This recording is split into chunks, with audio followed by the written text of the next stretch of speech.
My name's Nick. I crash landed in Corbin, essentially, doing a cross-country bicycle tour for some friends I lost in the military. Used to be a paratrooper. Landed here with like bum knee. Thought I'd just hang out for a few days, then be on my way. Ended up sticking around longer, got a job, lived on the streets for a bit, then met Sucker Punch.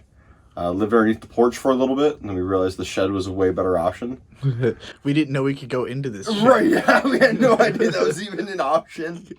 Out in the middle of nowhere desert.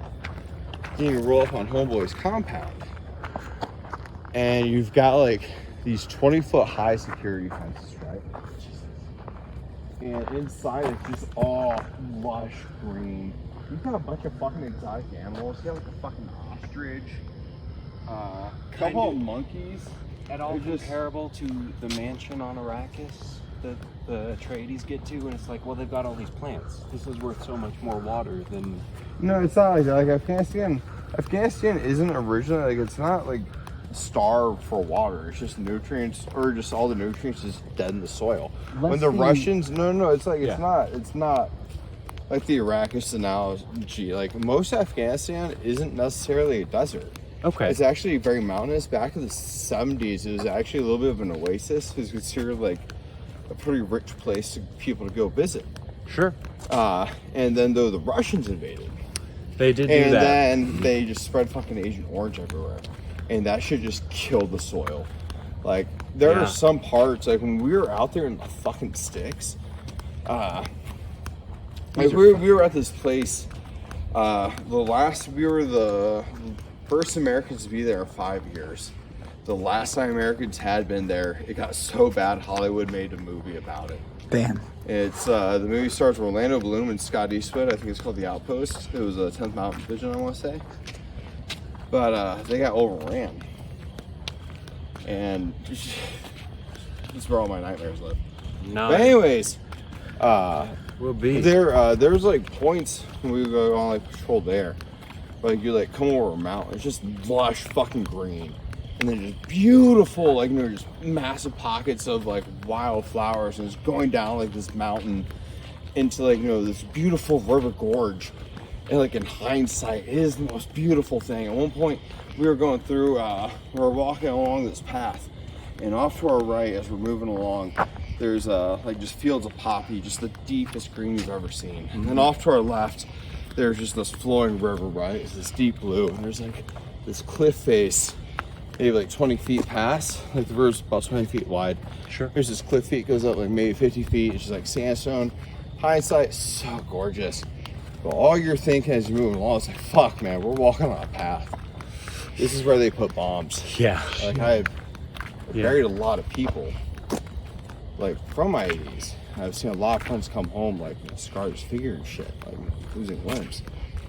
And then it's like, shit, if we take contact, like, where the fuck do we go? Where do we? Yeah. It's like there's just nothing but like poppy. It's like just for everyone at home who's like never seen poppy, it's like pretty high, like when it's grown up, and then like you can't see anything through it. It's really thick green. Mm-hmm. Is it at all It's comparable like, to like cornfields? Ish. Yeah. That's fair. Yeah, that's a good comparison. So like you can't see anything in there.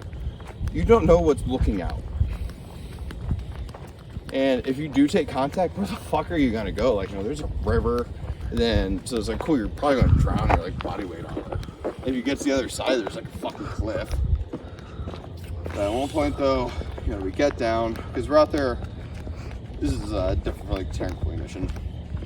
And so we have to go out there and like we're just winning hearts and minds. That's the war. Shaking hands, kissing babies. Got flip around. This is someone's private property now. Yeah.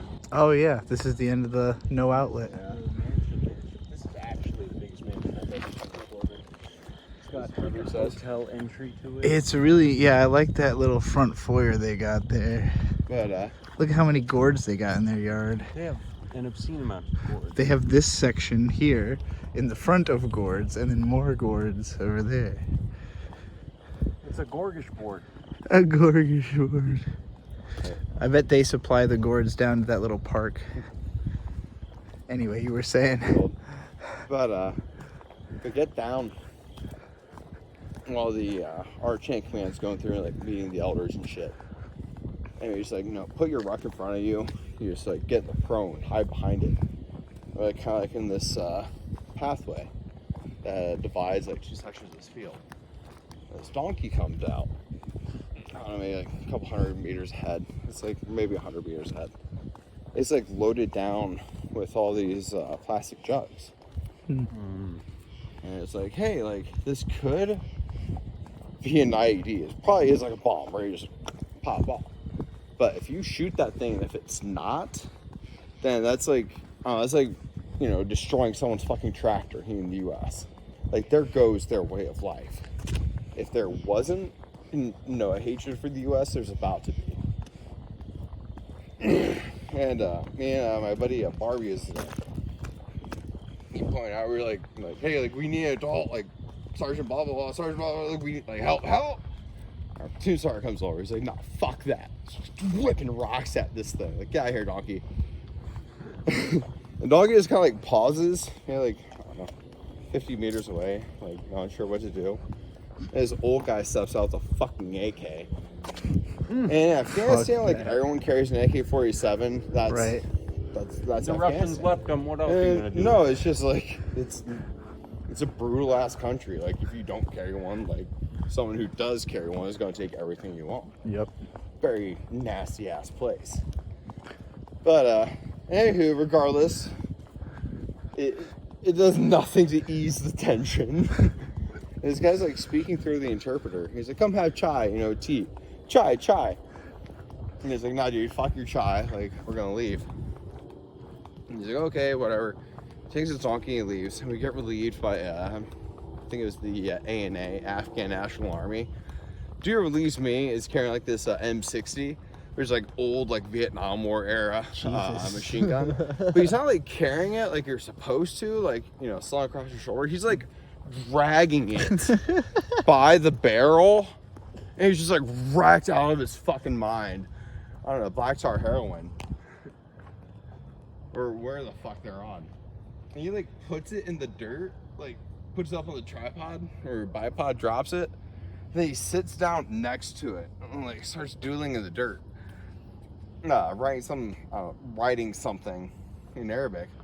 He's like, ah. He's like, that's fucking great. This guy like watching my back as we retreat. Yeah. We like turn back, we get back to the base, and we're talking to the, I think they're called the Wolfhound. Wolfhound, I think, is the name of the equipment shit for what like knows their frequencies.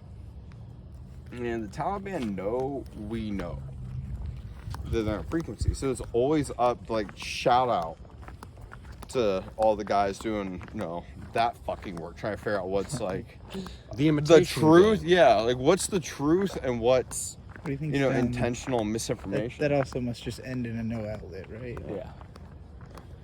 But we find out later the only thing that saved us, because that donkey, it turned out, was meant to pop off.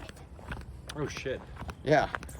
And the only thing that saved us though was our patches and our shoulders. Like, for anyone who's never seen the 82nd Airborne sigil, I have not.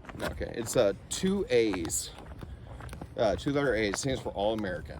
Okay. It's inside of a circle, and that circle is inside of a square, and above that is the tab, like a curved tab that says Airborne. 82nd Airborne. Okay. But of course, the Taliban, the Afghans, they have no concept. English. They have no idea of like like what's 82nd Airborne Division even mean. But what do they speak in Afghanistan? There's two different languages, Dari and Pashto. Okay. Never heard of either.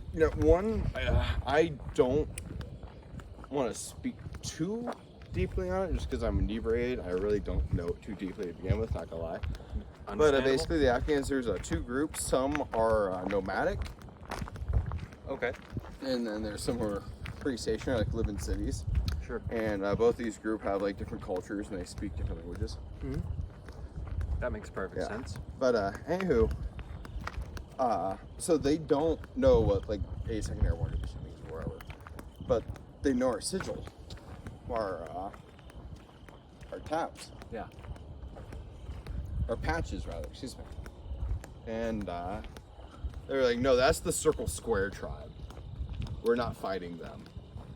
That was the only thing that fucking saved our lives. That's... And dude, like, I'm not saying like everyone would go got wiped out, but like where I was in relation to it, I either would have died or like been at a point where like I wouldn't be having this conversation right now. Yeah. Yeah. You know? And it's like, ooh, god damn, man. It's a hell of a thing. War is a nasty, stupid ass thing, kids at home. Don't do it. As Edwin Starr said, war, what is it good for? Absolutely nothing. Made someone a bunch of money. Killed a bunch of my friends too. Killed a whole bunch of other people's friends. He definitely gets on to explain all the negatives of war in that song. But, you know, I tell you what it's bad for. disco died. And that song is unfortunately a hell of a disco bop. I'm not familiar with that song. What is Oh, it good for? well, Absolutely nothing. You never heard that one? You I will hear it. possibly shit. have. Possibly. Yeah, you gotta hear it. Maybe. We're gonna It find was out. a Vietnam War protest. Oh, song. you know what sucks a lot about the Afghanistan wars? We didn't have that great of a soundtrack. I mean, Yeah, that's You know, true. honestly, Rise Against and Anti-Flag, I take that back. They held it Yeah, fucking down. They sure did. But unfortunately, none of their shit. gotta die Avenged for you. Sevenfold. Die Avenged Sevenfold has Danger Line. That's That's a true. very good song for appreciating being in the military. Because it's pretty much the story of a Actually, guy who's... Well, I'm going to play you that one too, but here's war. Here's war. Oh my goodness, we're back by the treehouse. This is an ad. So I'm gonna have to pee on something at some point. Yo, can you hold off on the war while I pee on something? Yeah. Can you hold off on the war? Let's not pee on this Ah, house. man, I'm This funny. house looks All right, like keep going, Dad. Just keep going. It's just... So I've been living with y'all since like what? July-ish? 4 months probably. Yeah, mid-July. Yeah, but, since around when we came back from too many games, I think. yeah. But I've been living with y'all since then. Time's come to move on again. Giving the bike to a friend in exchange for a ride to Chattanooga, Tennessee, and then after that, I'm just gonna hop freight trains, hitchhike country for a little bit, going to the festival when we were young in Vegas at the end of the month, and Fuck then yeah. I have no idea. Beyond that, bartender and rider for hire. So keep an eye out for me. Give me a job. Fuck yeah. Can you plug some social links real quick? Or like an email or something? How would someone hire you? How would someone hire me? Yeah. Upwork is the best place to find me.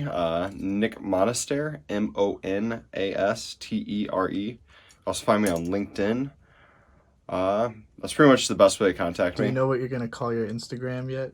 I have no idea. Probably something with a beetle. Okay. I'll let people know. Yeah. Thank you very much. Appreciate it. All right. All right.